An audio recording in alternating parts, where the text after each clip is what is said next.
kuoa ni sehemu ya malengo yangu, kwamba kuna muda utafika. Ndio maana nasema hili swala ni swala ambalo yani ni utaratibu wa mtu binafsi. Kuwa na mke ndo chanzo cha kuwa na familia. Sasa huwezi kufikia hatua kuwa na familia kama wewe mwenyewe hujajipanga. Mke anahitaji matunzo, watoto wanahitaji kulelewa, wanahitaji wasome, wanahitaji kuvaa, wanahitaji kula. Naam, habari gani mtazamaji wa Student Connect? Karibu sana kwenye kipindi cha mjadala ambapo leo nimefika katika chuo kikuu cha Dar es Salaam na kupiga story na baadhi ya vijana ambao kiuhalisia ndo vijana maalumu wa taifa la kesho. Tunaamini wote kwamba kijana akitoka chuo, kijana ambaye anasoma chuo ndo kijana ambaye anakwenda kuibadilisha taswira ya Tanzania, taswira ya nchi, taswira ya dunia moja kwa moja. Kwa hiyo tumewafuata huku chuo kuja kuongea nao mawili matatu juu ya kesho ya vijana iko vipi. Naitwa Peter Charles, Mgerevani ndo jina langu, napatikana hivyo Instagram, TikTok, kote napatikana kama Mgerevani_TZ. Ukiandika hivyo utanipata kwenye social media. Pia tunapatikana kama Student Connect_TZ, Instagram, YouTube, social media zote platform zote za online ambazo unazifahamu utatupata kama Student Connect_TZ. Niko na ndugu yangu hapa. Inakuaje kaka? Bwana safi. Fresh kabisa. Kama kawa unaendeleaje? Fresh, ungesogea kidogo hivi. Bwana unaitwa nani? Mimi naitwa Athmani Jumanne Saleh. Mwenyeji wa wapi? Maana Dar es Salaam hiyo unasemekana hamna mwenyeji mwenyewe. Okay. Kwanza mimi ni mwanafunzi wa chuo kikuu cha Mlimani na naishi mkoa wa Pwani, wilaya ya Kibaha. Yeah. Dar es Salaam ni majirani zako? Dar es Salaam najua ni nyumbani pia, kwa sababu tunajua ndo movement zilipo. Kibaha Dar es Salaam hapa Kariakoo 2000 na ndio hivyo baba. Kwa hiyo Dar es Salaam huwezi kwa kukwepa, ndo maisha ya Mtanzania alipo, biashara na mambo yote. Kwa hiyo yeah. Unapoambiwa kijana ni taifa la kesho, wewe kwenye akili yako unatengeneza picha gani? Okay. Kwanza kabisa neno kijana ni taifa la kesho ni neno ambalo linaonyesha umuhimu wa kijana kwenye maendeleo ya nchi. Kijana ni nguzo mojawapo ya mabadiliko kwenye taifa. Kama itatumiwa ipasavyo au kama itatengenezwa ipasavyo, basi kuna matokeo chanya yanaweza yakatokea. Kwa hiyo ukimwelimisha kijana, ukimtengeneza kijana vizuri, ukamwandaa kijana kwenye kesho yake, basi maana yake hata taifa lenyewe litakuwa na watu ambao wanaweza kulibeba taifa, kuliendeleza na kuliwakilisha. Kwa hiyo kijana ni muhimu sana. Nani mwenye haki, nani mwenye sifa za kumuongoza kijana kuja kuwa yule taifa la kesho? Nani anayo mamlaka? Nani anastahili kuwa mwalimu wa kijana kwenda kuwa taifa la kesho? Kwanza mimi naweza nikasema jamii. Na nikisema jamii namaanisha watu wote kwenye jamii wana nafasi ya kumwandaa kijana. Hapo nagusia familia, ngazi ya familia, nagusia sehemu ya jamii husika ambapo kijana anafanya maisha yake, lakini vile vile na nafasi za elimu pia mashuleni. Hizo ni sehemu ambazo zinaweza kumsaidia kijana kuamka na kupata elimu kwamba anahitajia kufanya nini kwenye taifa. Unafikiri ni vitu gani ambavyo kijana kama sasa hivi, na ni vitu gani ambavyo vinapelekea kijana sasa kutokuwa taifa la kesho?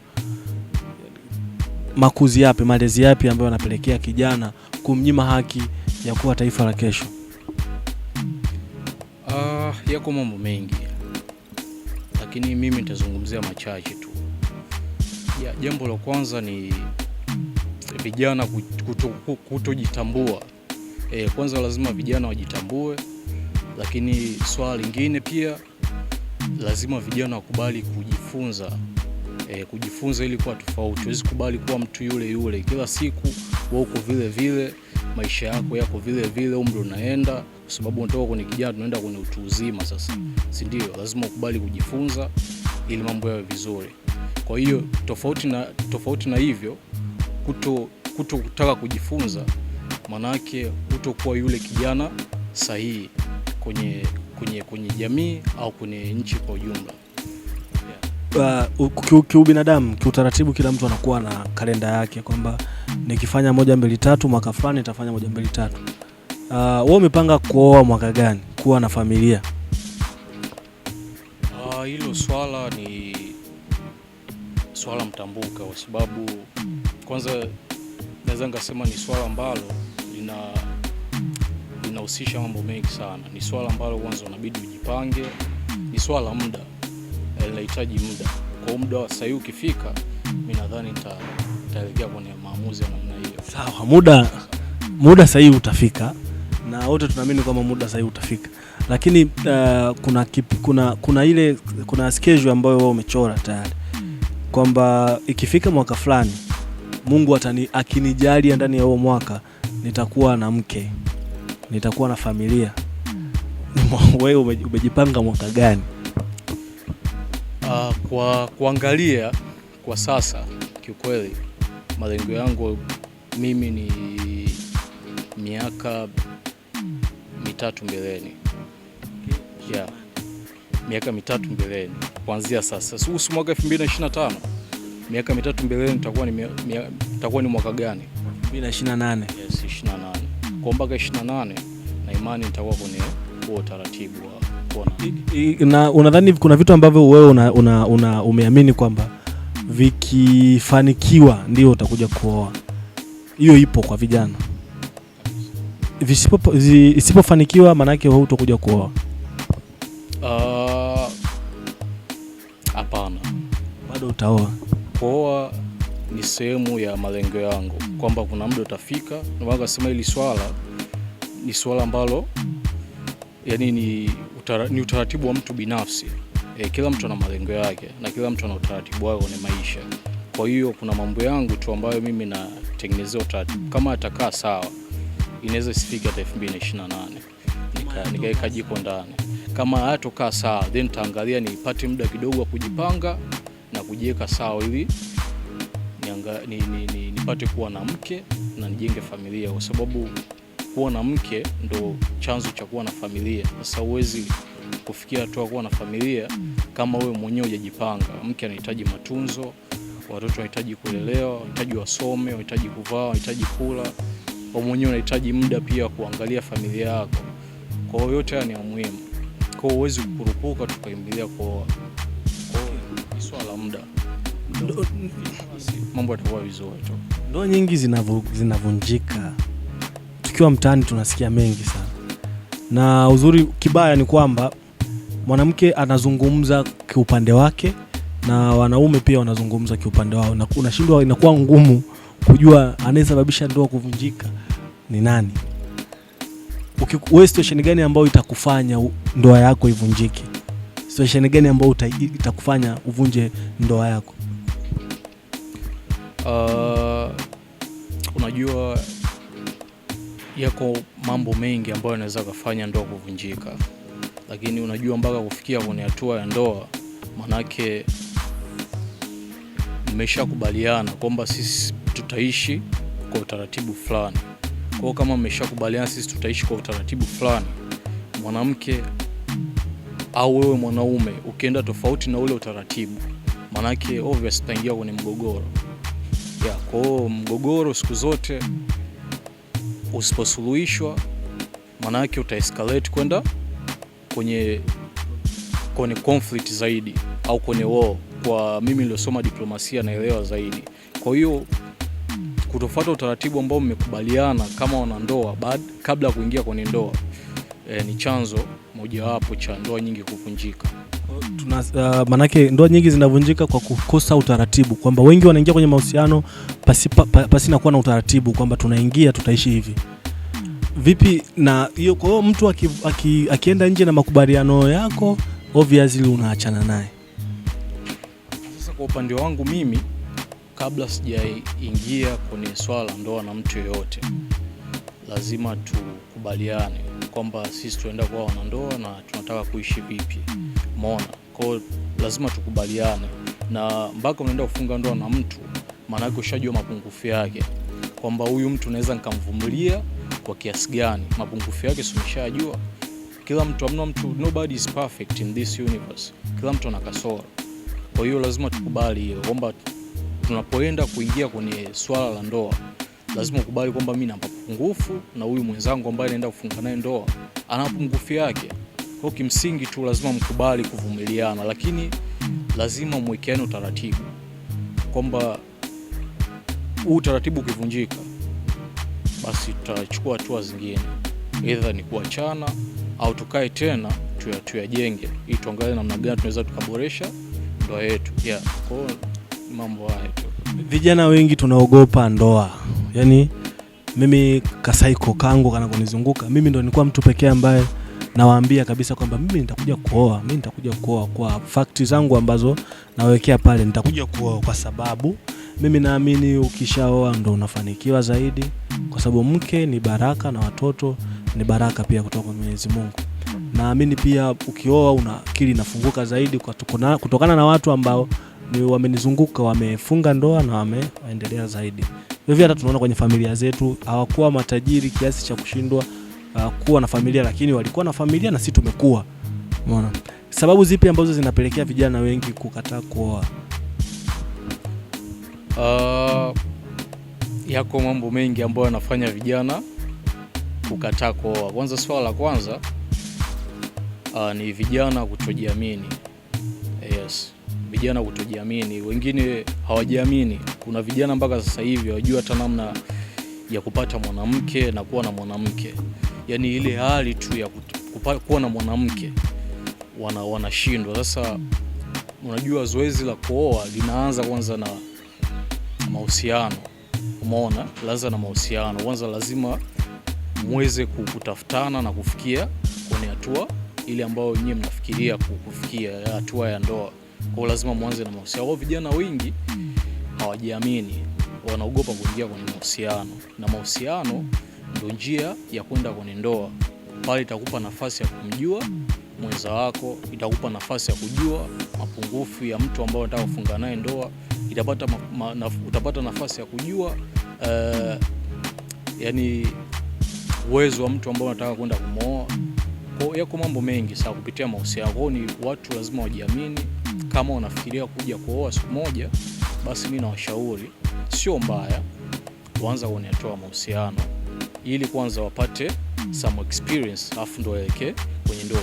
Kwa swala ambalo linawafanya vijana wengi washindwe kwenda kuoa ni kujiamini, lakini swala lingine pia nadhani ni maandalizi, kwa sababu kama tulivyosema, huwezi kukurupuka tu kuoa. Lazima ujiandae, lazima ujipange, alafu lazima uangalie muda mwafaka kwamba huu muda sasa hivi nataka kuoa ni muda sahihi. Je, na uhitaji wa kuwa kweli na mwanamke? Umeona? Kwa sababu kuna muda kweli mtu anakuwa na uhitaji wa kuwa na mwanamke. Unaona sasa hivi sina namna, sina majukumu, umeona, na mambo mengi, sitoweza kukaa muda wote nyumbani, lakini nahitaji kula, nguo zangu nahitaji ziwe safi, nahitaji kuwa mazingira masafi. Kwa namna hiyo tukishafikia tu tunaona sasa hivi lazima niwe na mtu ambaye hata kama yani ataweza hata kunisaidia vitu vidogo vidogo, unajua. Kwa hiyo ukishafikiria hivyo tu utaona anyway, ngoja niingie kwenye utaratibu wa ndoa. Una mpenzi? Na mahusiano. Mwanamke ambaye unatarajia kwamba ndo utakayemuoa? Matarajio yangu ni hayo. Mbona umechukua sekunde kutafakari? Matarajio yangu ni hayo kwa sababu tupo kwenye mahusiano na malengo yetu sio kuachana. Unajua kama mko kwenye mahusiano na afikirii kufika sehemu fulani, basi nyie mnachezeana tu. Umeona? Kwa mbele ya mahusiano, mbele zaidi ya kuwa na mahusiano. Kwamba siku moja tusiishie tu kuwa kuna mahusiano afu tukaachana, tufikie kwenye swala la ndoa, tuwe mke na mume, tuanzishe familia, basi ndo ndoto yetu hiyo. Umekuwa na mahusiano mangapi mpaka kufika kwenye hili? Yani kwenye swala la mahusiano brother, unajua mimi ni kijana na kwa umri nilofikia sasa hivi nishakuwa na baadhi ya mahusiano. Kuna wanawake nishakuwa kwenye mahusiano nao, tumeachana. Kwa ujumla siwezi kusema idadi ya mahusiano nilikuwa nayo. Nilichokuwa nakihitaji ni hicho. Kwamba unavyosema kwamba unaweka malengo na malengo ni kuoana. Mimi wale wa nyuma pia uliweka malengo lakini mliachana. Sasa mimi swali langu linakuja pale ni kwamba sababu zinazofanya uachane na wale ndio sababu huenda hizo zikakufanya pia uachane na wewe.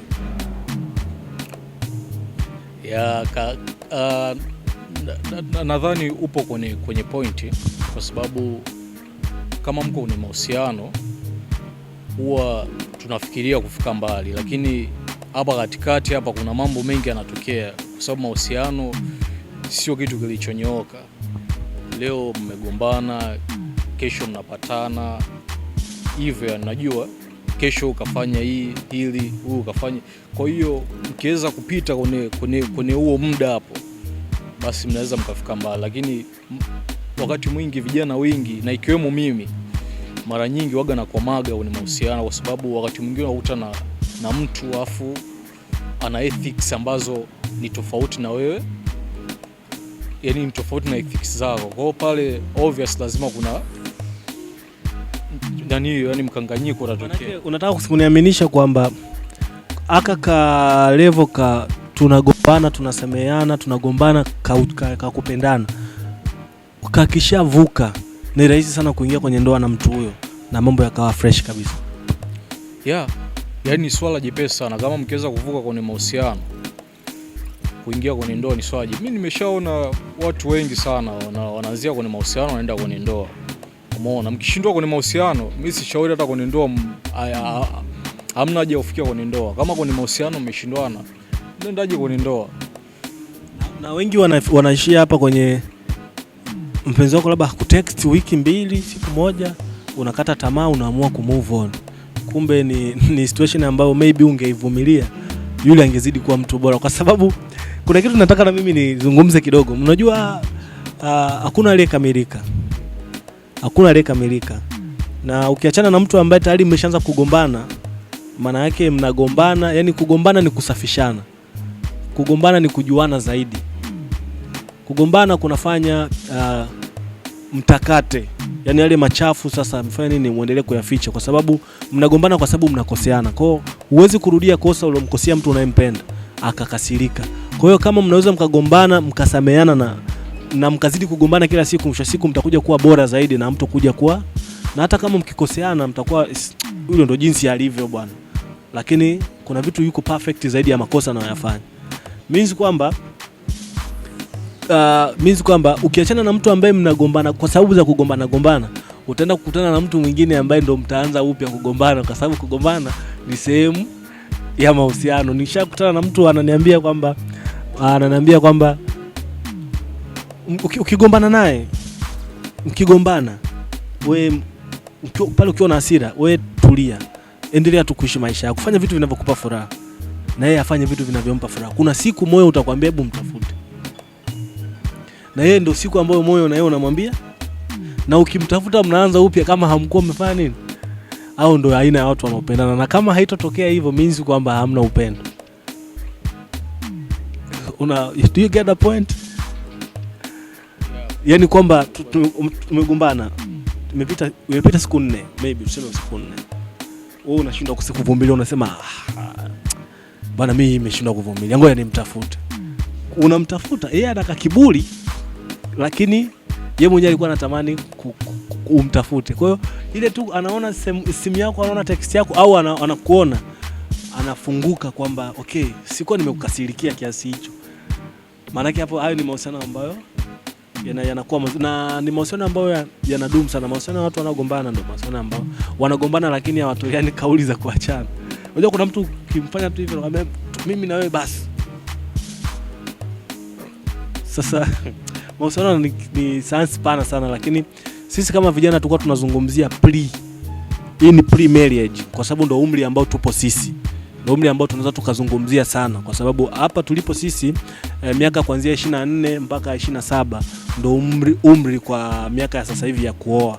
Zamani watu walikuwa shaoa, umri wangu mimi zamani shaoa, na kwa sababu zamani pia kulikuwa kuna ukishaoa unapewa kiwanja, unalipiwa mahali hata kama ni mkopo, lakini baba yako na baba yake unaoa kwa mzee fulani, kwa sababu wana undugu, wanajua yule hata mahali tusipompa ni fresh.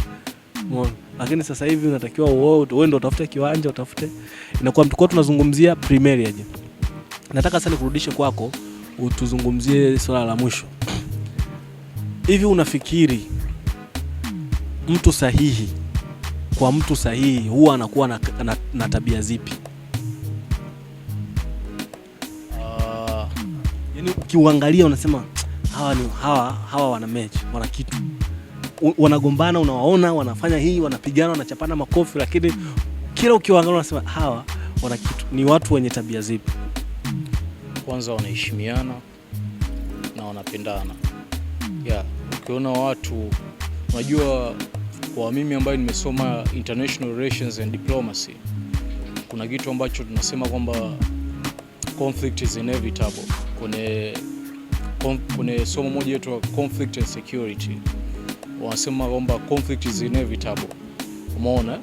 Kwa hiyo migogoro na kugombana ni swala kawaida, litatokea tu, lakini failing of diplomacy, hiyo ndio changamoto. Namna ya usuluhishi wa migogoro ambayo inakuwa inajitokeza mara kwa mara. Mkisha master tu diplomatic means ya kusolve ya mambo, mimi nadhani mambo mengine yanaendelea kama kawaida. Mtu mkipendana na mnaheshimiana, mambo madogo madogo hawezi kuwasumbua. Conflict hizi ni swala kawaida. Umechelewa kurudi nyumbani, kwa nini? Unajua umepika chakula kibaya, umechelewa kurudi mwanamke wangu, ulikuwa unafanya nini huko? Nilikuwa kupigia simu upokei. Unajua ndio changamoto hizo ambazo zinajitokeza, lakini mkimaster namna kuzisolve tu kwa njia ya maongezi, mambo yanaisha na maisha mengine yanaendelea. Kwa mimi nadhani mambo mawili tu ya kuzingatia ni kupendana na kuheshimiana tu. Mtu anayekuheshimu ana sifa zipi? Mtu anayekuheshimu kwanza anakuwa mnyenyekevu. Simaanishi anakuwa muoga, ila anakuwa mnyenyekevu na anakuwa muwazi kwenye mambo yote. Yaani inamaanisha kama mko kwenye mahusiano, wazi pia na unyenyekevu ni sehemu moja hapo ya kuonyesha kwamba je, mnaheshimiana au. Umeona? Yako mambo mengi tu ambayo yataonyesha kwamba watu wanaheshimiana au hawaheshimiani, lakini unyenyekevu ni swala moja hapo, na yako mambo mengi pia ambayo siwezi kuyataja yote. Basi bana, mimi nikushukuru sana na nadhani kwa mtazamaji ambaye anatutazama kwa wakati huu kuna kitu ambacho amejifunza na kitu ambacho amekipata cha kuondoka nacho. Sisi tulikuwa tunazungumzia mambo ambayo yanapelekea watu kufunga ndoa au kutokufunga ndoa, kwa sababu tuko kwenye umri ambao ndo tunatengeneza mahusiano ya kuja baadaye kufunga ndoa. Either una mtu ambaye utakuja kumuoa, either una mtu ambaye atakuja kukuoa, si ndio? Kwa hiyo tulikuwa tunazungumzia labda vitu gani vinaleta changamoto ambazo kutoka kwenye huu umri wetu kuja umri ambao unaweza ukaoa, au kwa nini vijana wengi wanakata tamaa ya kufunga ndoa. Na mimi binafsi naweza nikasema ni kutokana labda maybe na changamoto wanazokutana nazo huku kwenye umri wetu. Wengine zinawakatisha tamaa, wengine wanaona mimi siwezi kuwa na mtu, mimi nikikaa peke yangu na enjoy zaidi. Lakini kwenye sherehe za mwanadamu, sijui hii iliandikwa au ni mtu alitunga tu, kwamba kuna zile ceremonies, kuna siku ya kuzaliwa, siku ya kuoa au kuolewa na siku ya kufa. Hizo ndo sherehe 3 za mwanadamu ambazo ni permanent. Sasa hii iliandikwa au ni mtu, kwa sababu hata kusema kwenye Biblia inasema watu waoane ni sheria. Kwa hiyo hii ni kama sheria, si ndio? Kuoana sio sheria, ila kwa sababu ni jambo ambalo ni jambo la kijamii limetengenezewa sheria pia. Kwa bahati nzuri mimi utamaduni ambao tayari umeingia kwenye sheria, kwa sababu pia usipooa ni kelele. Kwani uolewi? Maana yake ni utamaduni ambao umeingizwa kuwa sheria. Yes, ni utamaduni fulani ambao umetengenezewa utaratibu wa kisheria kwamba mwanamke afikie umri gani aweze kuolewa. Umeona? Ndoa zina utaratibu gani? Kwa mfano, kwa experience ndogo ambayo ninayo ni kwamba nachotambua kwamba watu wakifunga ndoa hawataki kuachana. Umeona? Yaani watu wanafunga ndoa ili waishi maisha yote, wafe na wanasema wazikane, si ndio? Lakini changamoto zikitokea wakishindwana, upo utaratibu wa kisheria ambao ni talaka. Ndio wanasema ni jambo la kitamaduni, lakini limetengenezewa sheria pia. Kwa watu kuachana ziko sheria. Kwa hiyo sheria zikifuatwa, talaka zinatoka, watu endelea na maisha yao. Kwa hiyo sio kitu ambacho kinaweza kukupa shida, ni jambo ambalo liko wazi na limekiwa utaratibu. Basi mimi nikushukuru sana. Bwana, naitwa Peter Charles. Nilikuwa chuo kikuu cha Mlimani hapa, niko na mwanafunzi wa chuo hiki na tumeongea kama vijana rika letu, umri wa kwenda kufanikisha hayo mambo. Unajua watu ambao wanatuombea heri na watu ambao wanatamani sana sisi siku moja tuje tu. Hata wazazi wetu wanasema jamani, nishachanga sana na wewe bwana wanichangie. Unajua ni utani ambao kidogo una ishara za ukweli ndani yake. Kwa hiyo tukutane tena wakati mwingine. Naitwa Peter Charles Mgerevani, napatikana hivyo kupitia Instagram Mgerevani_tz, TikTok, Twitter, wapi unapata vile vile tunapatikana kama Student Connect_tz kwenye YouTube channel, kwenye Instagram, kote ambako kuna mitandao ya kijamii tunapatikana hivyo. Usisahau kulike na kusubscribe.